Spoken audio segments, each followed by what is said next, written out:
Hello, what's up, everybody? It is your boy riding solo today.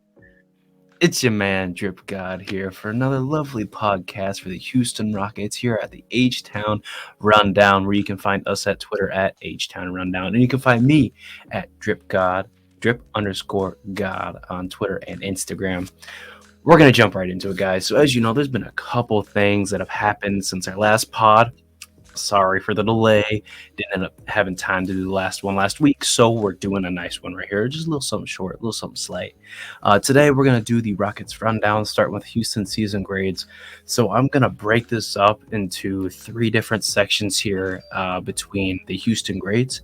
We're gonna do a couple players, either groups of 4 to 6 between the next three podcasts, and kind of split it up that way. So we're not doing every single player all in one, just kind of congesting it really. We're going to space it out as much as we absolutely can today.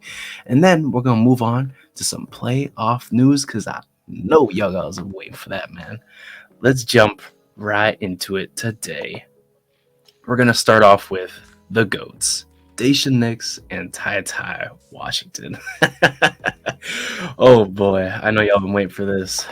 Let's get it out. We're gonna get the negatives out right here and right now. We're gonna start with Daishen Nix. My boy played 57 games this year. He averaged 4 points a game, 1.7 rebounds, and 2.3 assists. His stats ain't looking too good. I won't even lie to y'all, man. 34% from the field. That's not great. 28% from three. That's not great. And to top it off, he shot 42% from twos in general. He is a 66% free throw shooter. Now, the free throw shooting, we can't really grade that on necessarily because the team as a whole, we didn't shoot 12 from the free throw line. We only had 2 or 3 players throughout the rest of the season that actually shot in quantity a lot and had a solid free throw rate overall. So we'll excuse that.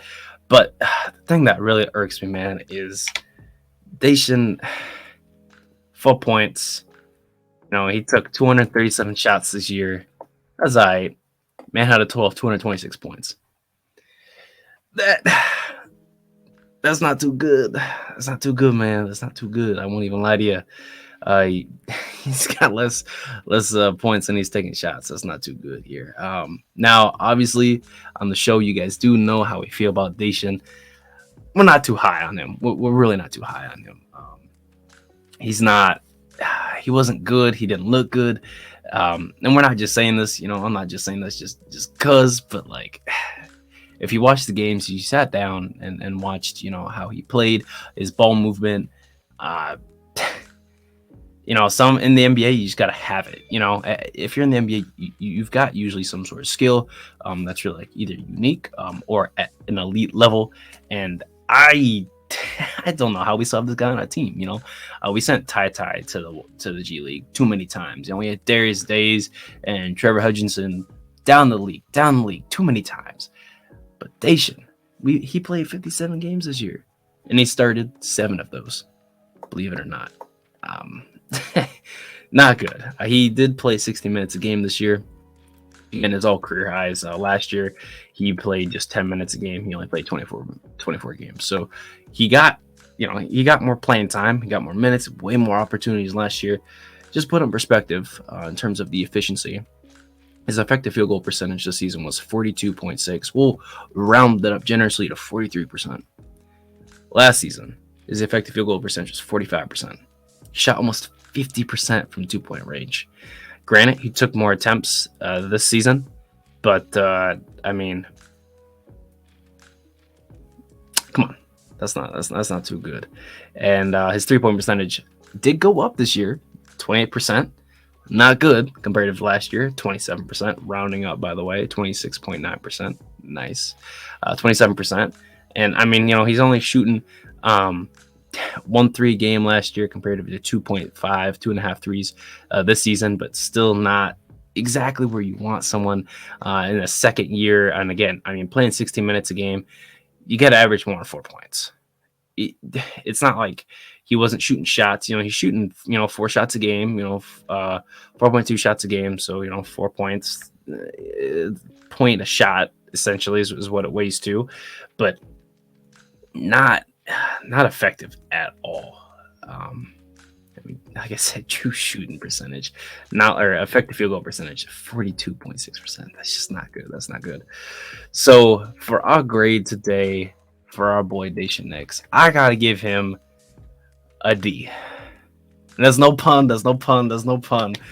But he's a D. I'm not gonna give him an F. I'm not gonna give anyone an F on the pod here.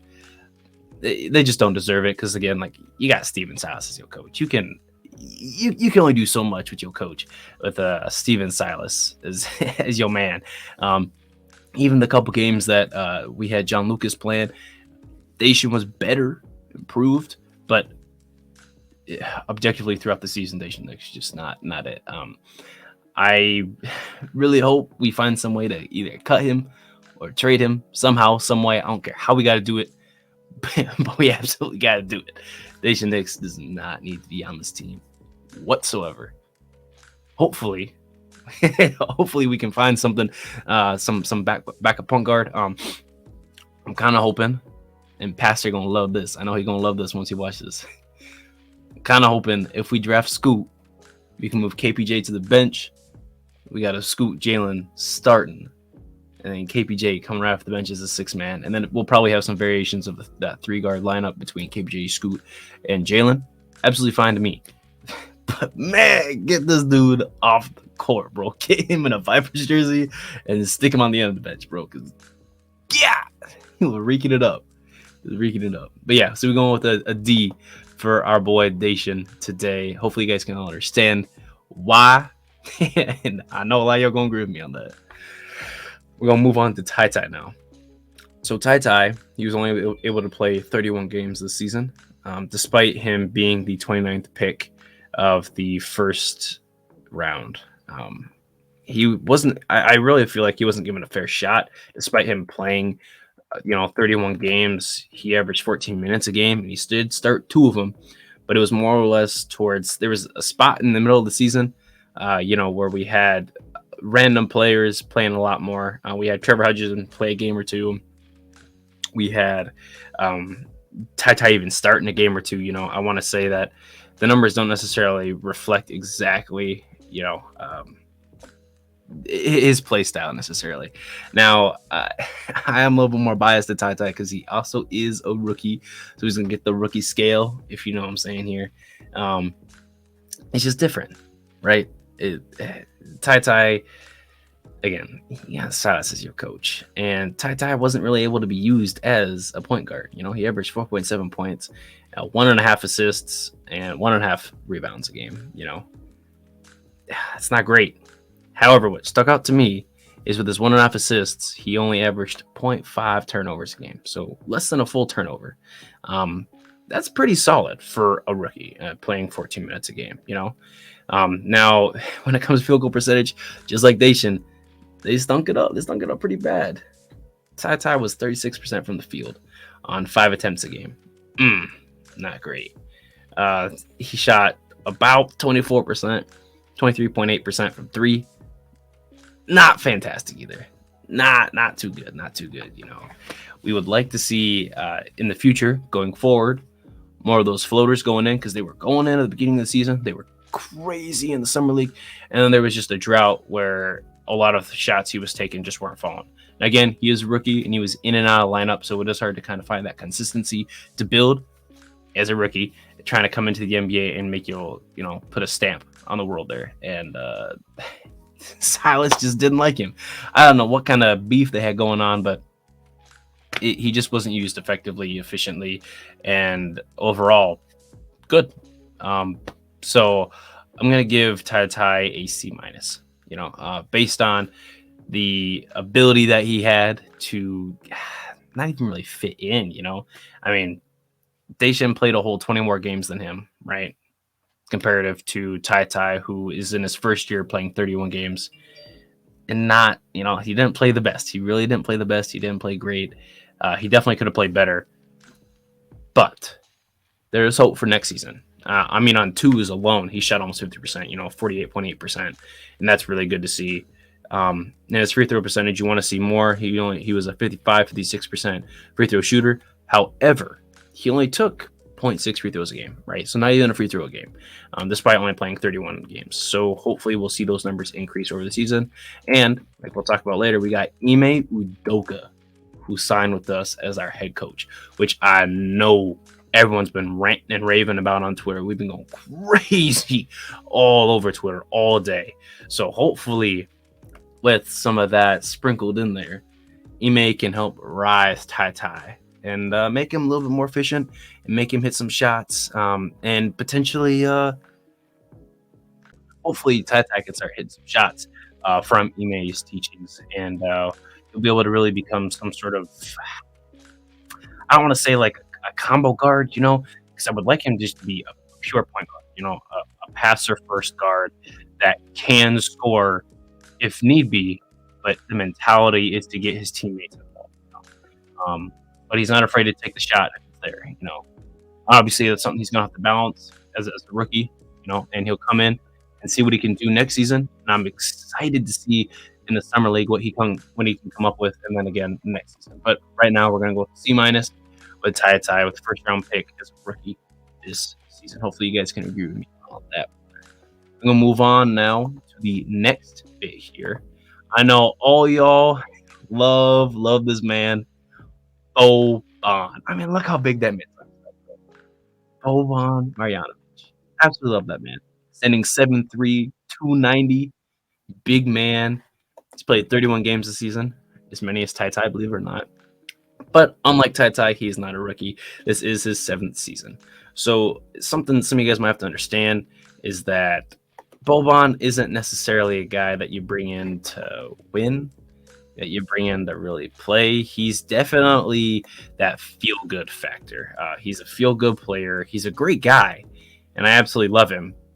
But he's just kind of someone you throw out there at the end of the game.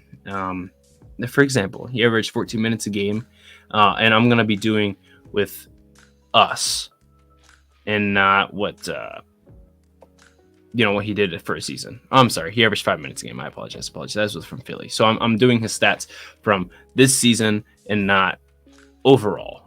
And I'm talking about this season with us since he got traded over here. So he, like I said, he played 31 games with us. Fantastic.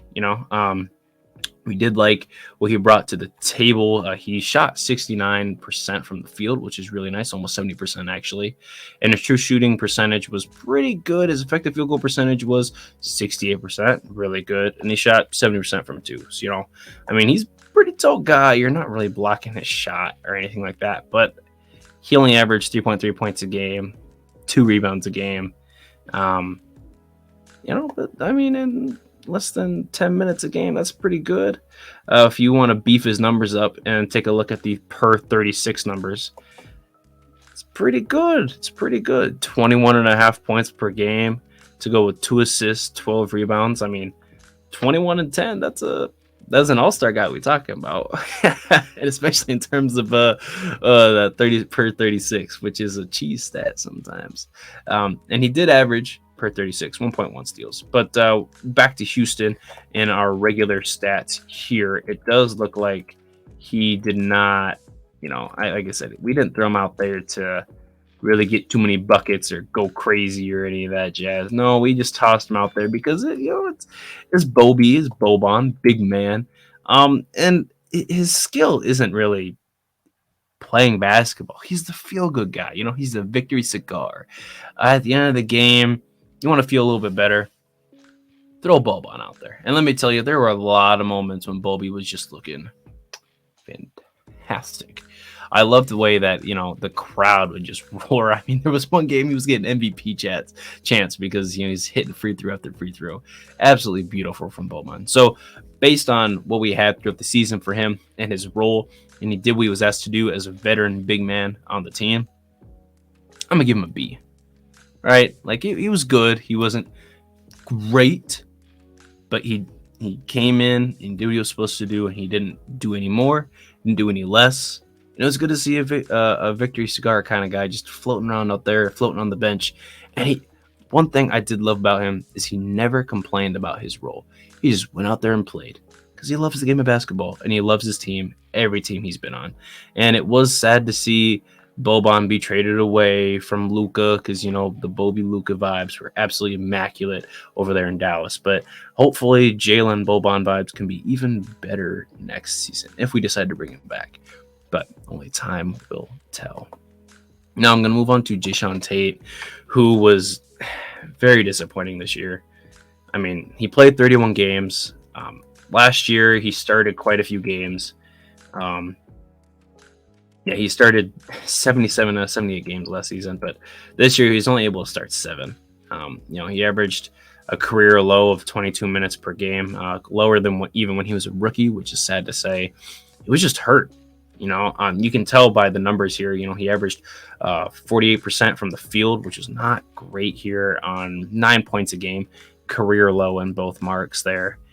He also averaged the second most fouls per game with 3.4. Again, in 22 minutes. That was really sad to see.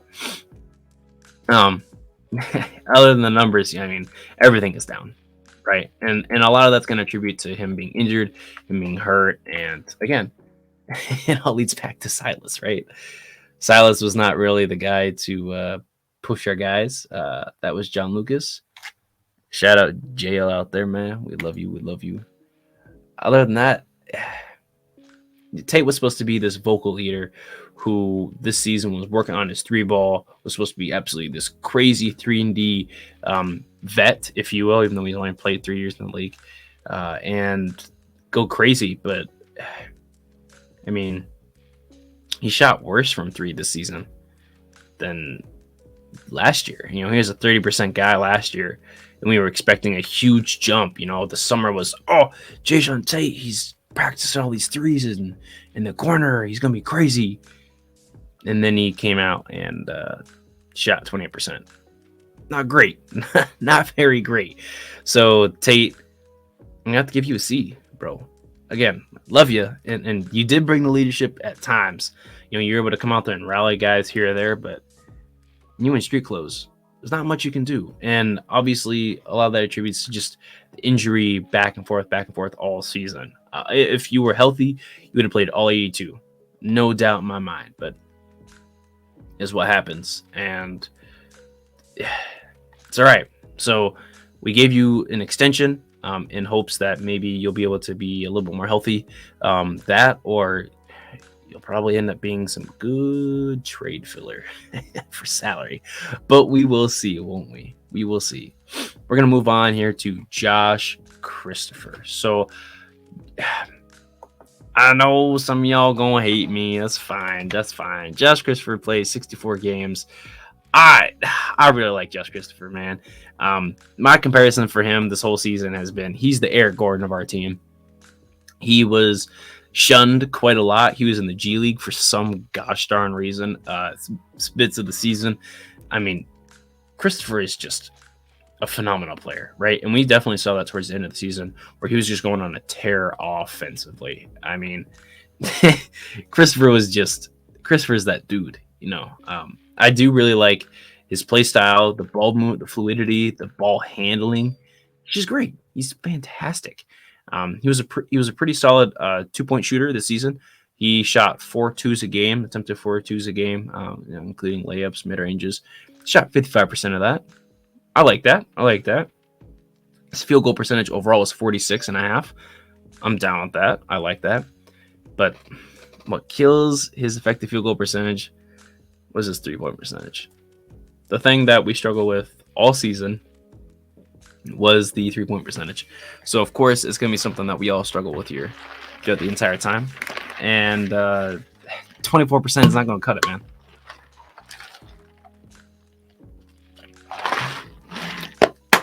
24% is not that good.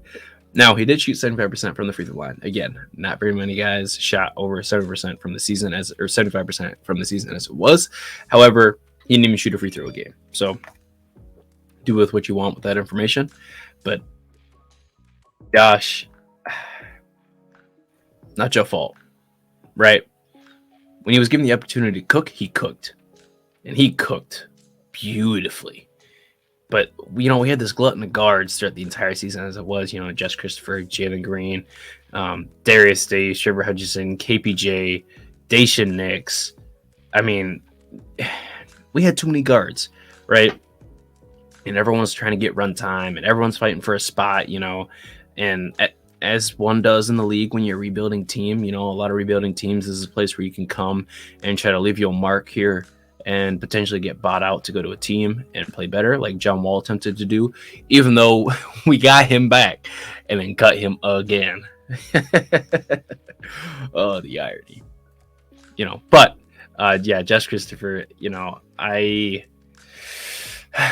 6 points a game, 1 rebound, 1 assist. I mean, it's all right. We give you a C+.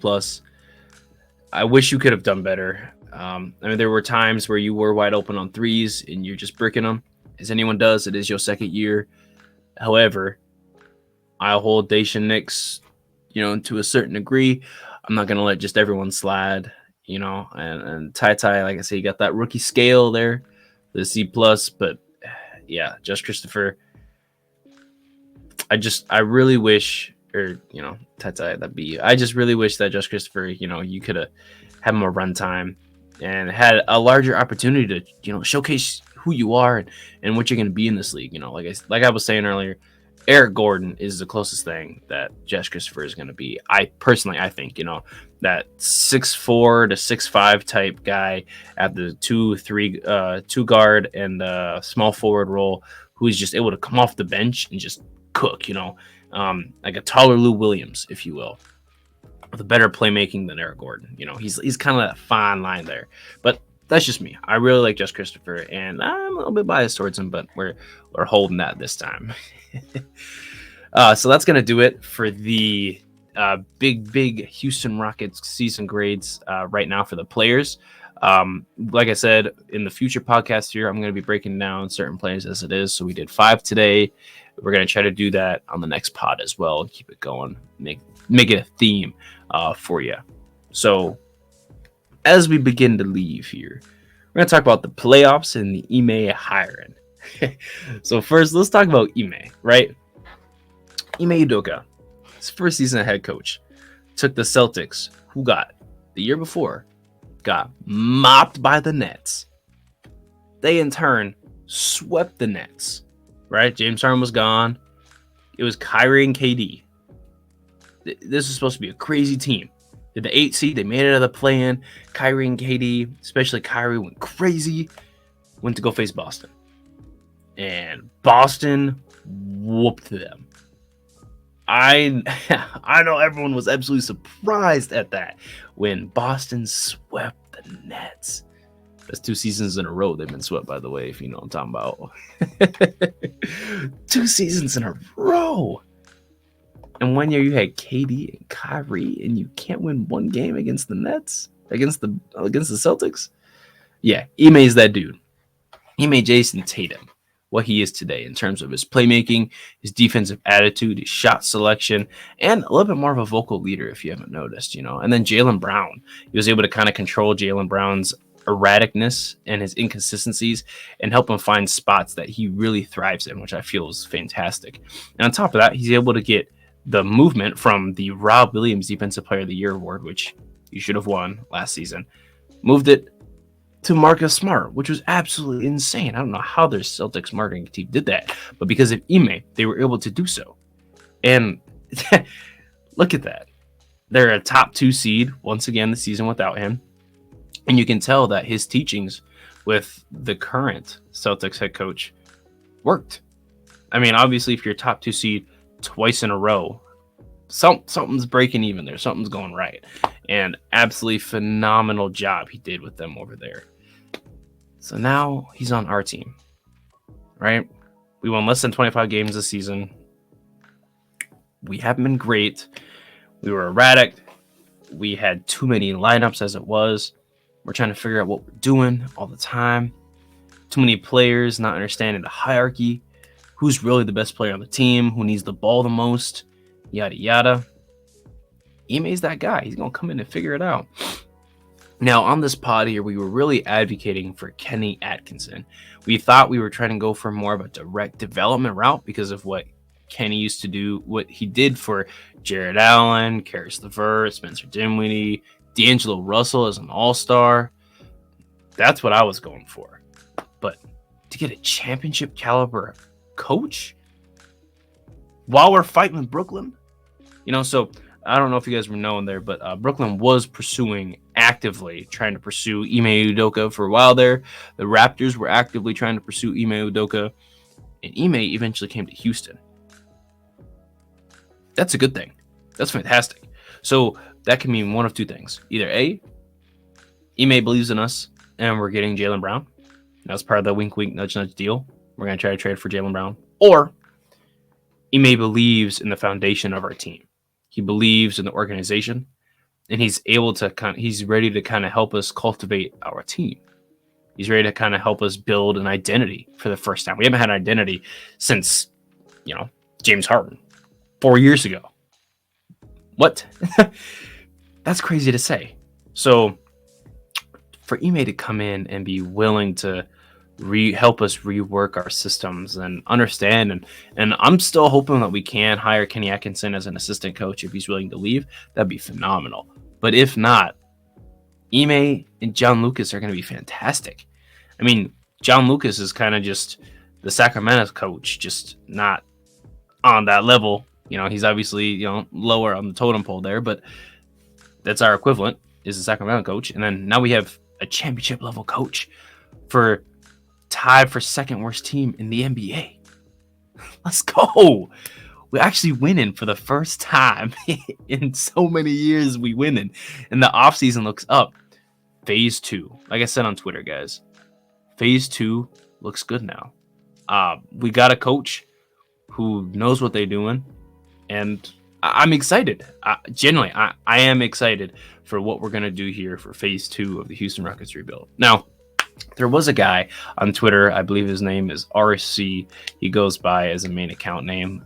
He asked on Twitter something along the lines of, who or what player will most benefit from with Ime being here? And I said Jabari Smith. The reason why I say Jabari Smith is because Jabari, when you want to think about it, his archetype is that Kevin Durant, right? He's a taller dude. He's thick, kind of like Giannis. He's got the frame to potentially be really strong, but he's crazy good on defense. We saw what Ime did with Marcus Smart, who was good defensively, to the best perimeter defender in the league. Crazy. All the way to Rob Williams, who, again, was good defensively, but decided to almost be Defensive Player of the Year that season. Revived Al Horford. Changed Jason Tatum to this true two-way player. In the bubble, he was good. In the bubble, he was fantastic. And we know that ultimately the Heat won that series, won that battle. But things happen, and it is what it is. But bear with me. Jason Tatum now is a top 10 guy in the league. That's because of Ime. That is because of Ime, right? Udoka is just that dude when it comes to coaching. And I'm not going to lie, I'm not for Jaylen Brown coming here, but because we have Udoka, I feel more comfortable with Jaylen Brown coming over here, because although those two didn't get along the greatest, Jaylen Brown has that level of respect for his head coach because he knows that Ime Udoka equals winning, right? Obviously, they didn't beat the Warriors. That's fine. That was then. Hopefully, Udoka has learned from his mistakes before. And we'll see what happens. And all over Twitter, Jalen Green thinks, yeah, we're going to the playoffs. Gruba on Instagram was talking about, yeah, we're going to the playoffs. I can't wait.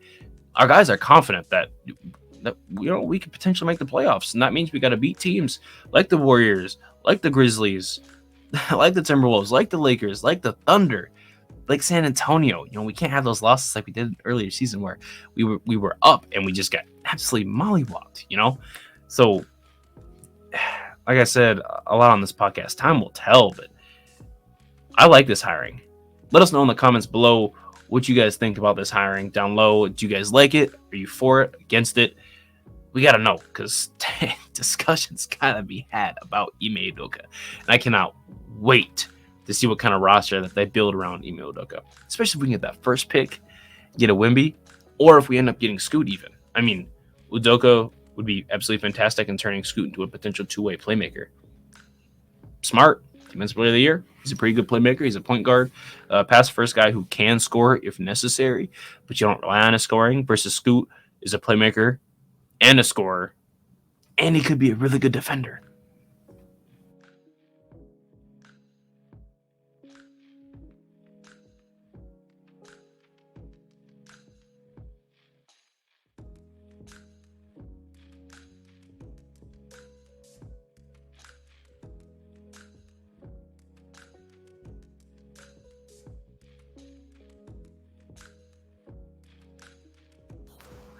AD part two.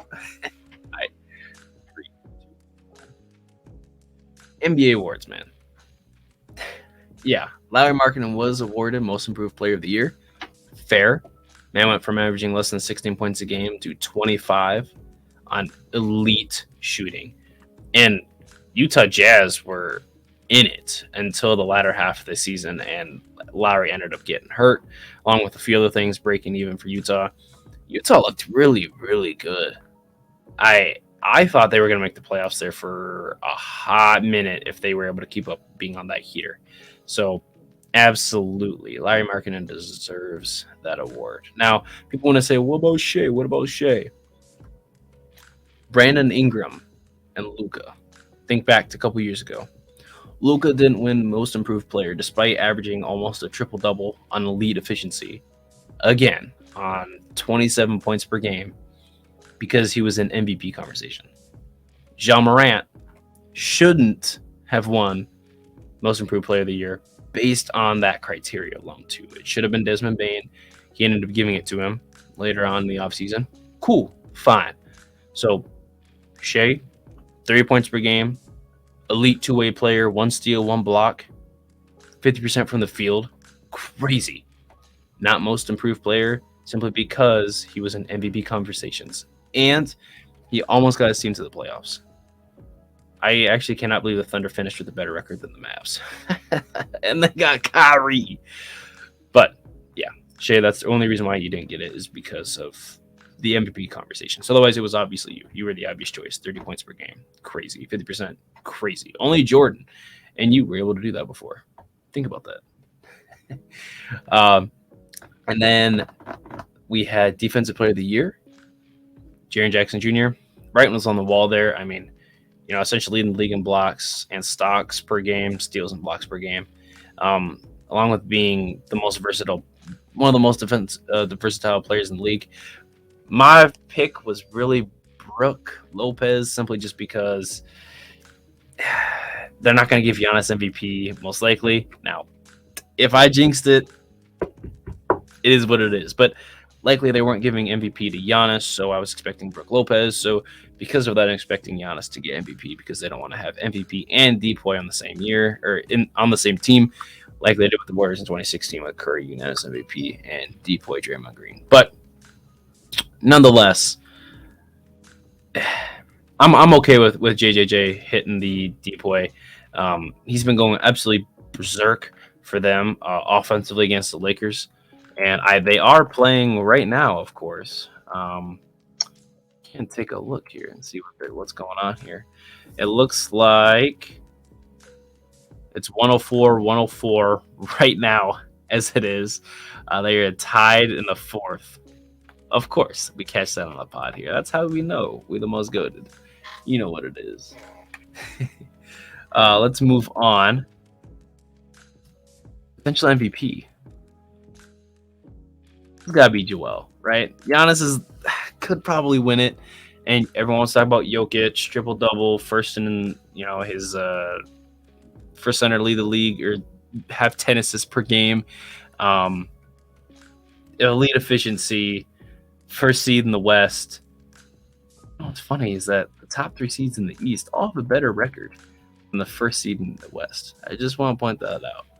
Embiid also led the league in assists, or assists, points per game, with his best buddy James Harden averaging 10.7 assists, essentially 11 assists per game, leading the league. Once again, the only player ever to average more than or have three scoring titles and 2 assist titles.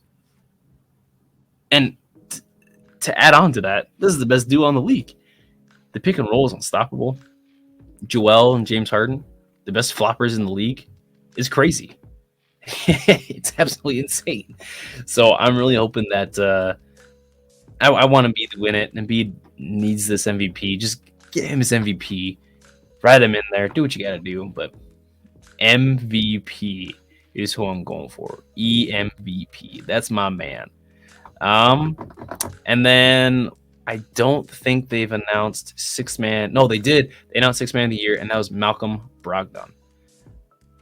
Very deserving.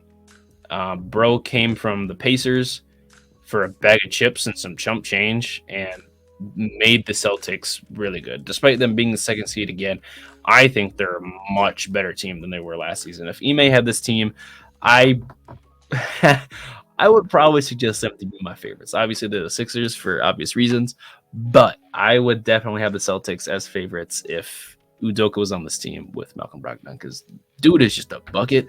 He's very good playmaker, fantastic all-around game, and he's okay on defense. He's a pretty good perimeter defender. I like it. He's pretty solid. Now, coach of the year ended up going to the Sacramento Kings coach. Well deserved.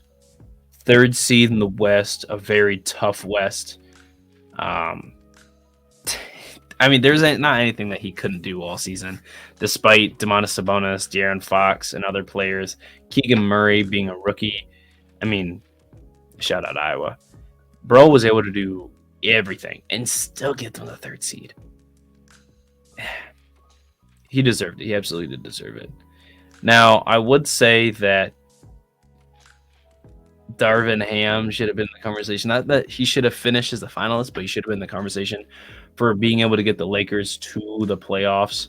I mean, that feat alone. In my earliest brackets, I had them missing out and Portland in. But Portland looks like it's getting ready to tank once again with Dame Dalla on that team. And Darvin Ham, at times, willed this team. He coached that team to the playoffs. And I commend them. Obviously, they've got LeBron and day-to-day Davis, and they had Russ on the team, but now they've got a really good depth.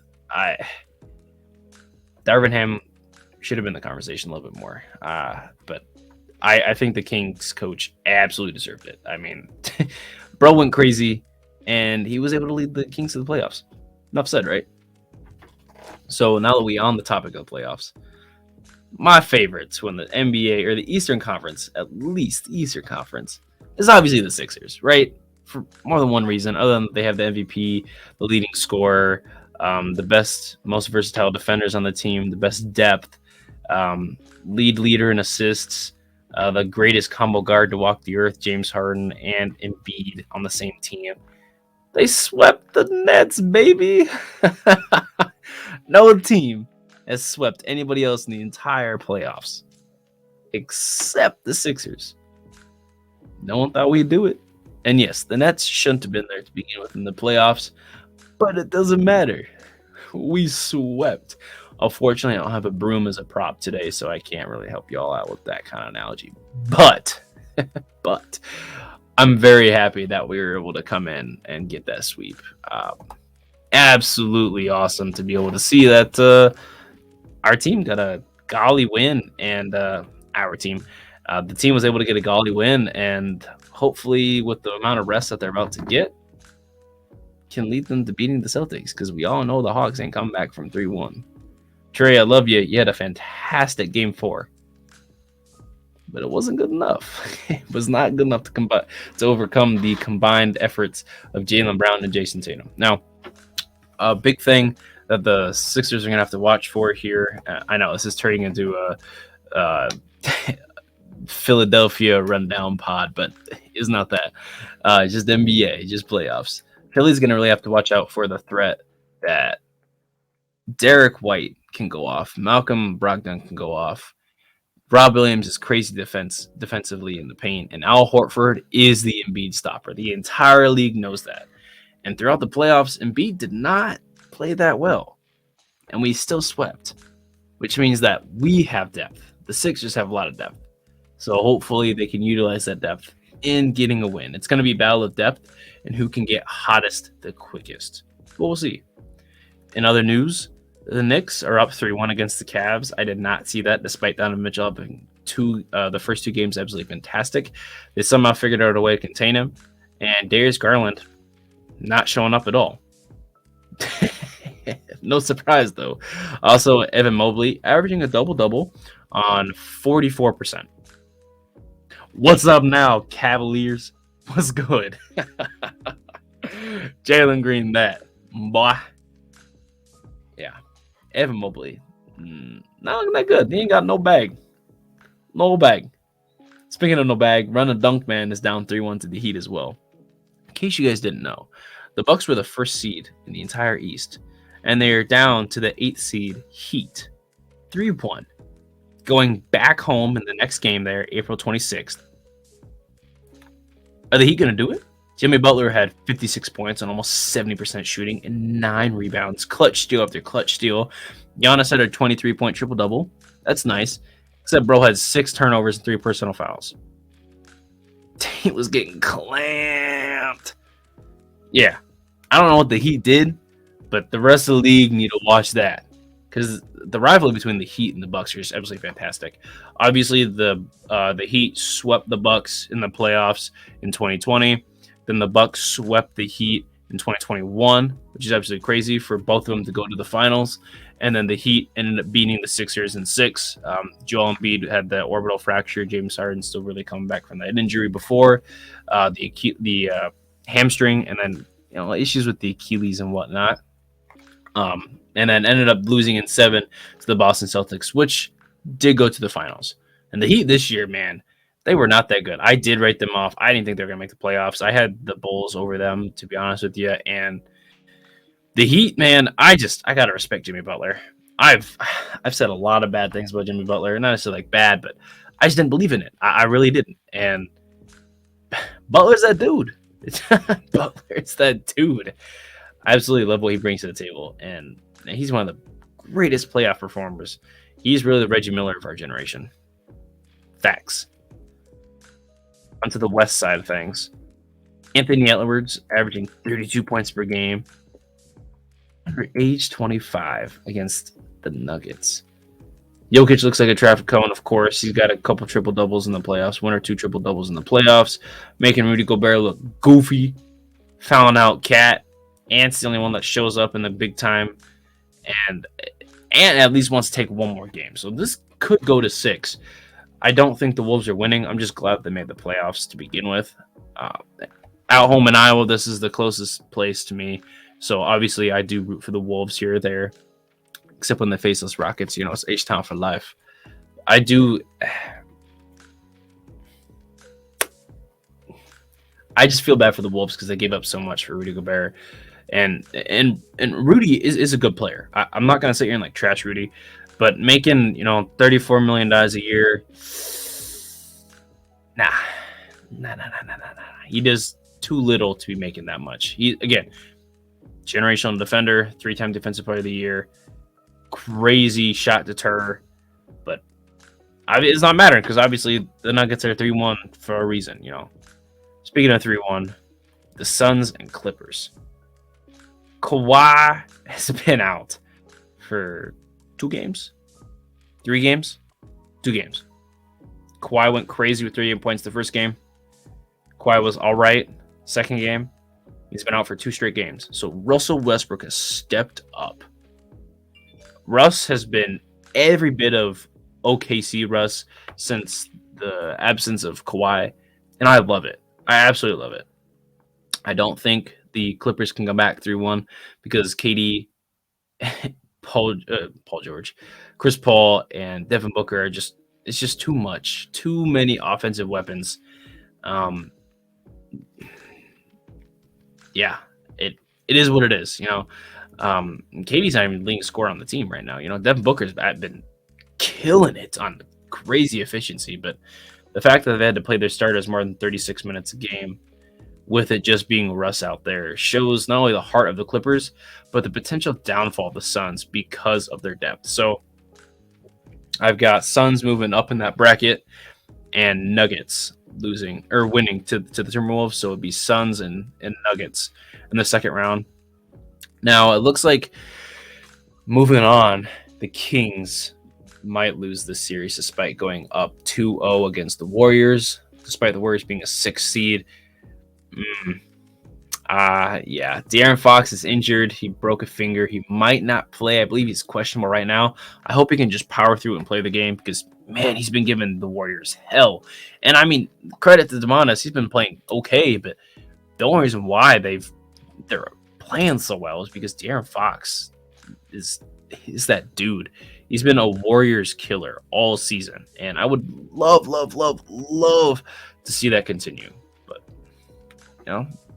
we'll see what happens here. And then the Lakers and Grizzlies. So just to be clear, I do have Warriors winning that. And it pains me to say it because I absolutely hate the Warriors. But league is scripted. It's script. We know how it is. I do have looks like the Lakers ended up winning that game tonight. 114-108. Absolutely insane. There's 13 seconds left in OT, so I don't see the Grizzlies scoring 5 real quick. Dylan Brooks going crazy, 11 points on 10 shots. Jaren Jackson shot 5 for 15. Garbage. Desmond Bane and John Morant were the only two that showed up. And John only had 19 points. Desmond Bane had 36. That tells you all you need to know why the Lakers won tonight. I'm absolutely loving it for the Lakers. For some reason, I'm really rooting for the Lakers. I don't know why, but LeBron with a 2020 game, 22 points, 20 rebounds, and 7 assists, 2 blocks. Gosh dang, bro. LeBron does not slow down. He had to play 45 minutes tonight in order to win. He did his thing. AD Street Clothes shot 13 shots, shot 31% from the field. Absolutely garbage. Austin Reeves stepped up. He's a young GOAT, 7 for 16. It's pretty good. And D'Lo had 17 points, but he fouled out with 6 fouls, so that's all right. And then Schroeder ended up picking the slack. 6 for 6 from the free throw line, of course, coming in clutch once again. 3 for 5 from the field. And then Troy Brown Jr. ended up coming in, which is nice to see him out on the floor. So we're going to say that I'm going for the Lakers. Like I was saying, I want the Lakers to win this series. So it looks like in the second round for the West, it'll be something along the lines of Warriors and Lakers, Suns and Nuggets. As for the East, it'll be Celtics and Sixers, Heat, and Knicks. Guys, let me know your thoughts here on what you think. Who is going to win in the playoffs? Who deserves MVP here? Who's going to the finals? Who's winning the chip? Is Ime going to be the coach of the Houston Rockets' future? Guys, thank you for joining me today. You can go ahead and like the episode here. Comment below what I just said. Share us around here. And you can follow me at drip2ps_GAWD. You can also follow me on Twitter for there. And on Instagram, you can also follow this account on Instagram and Twitter at HTownRundown. Thank you guys. And goodbye.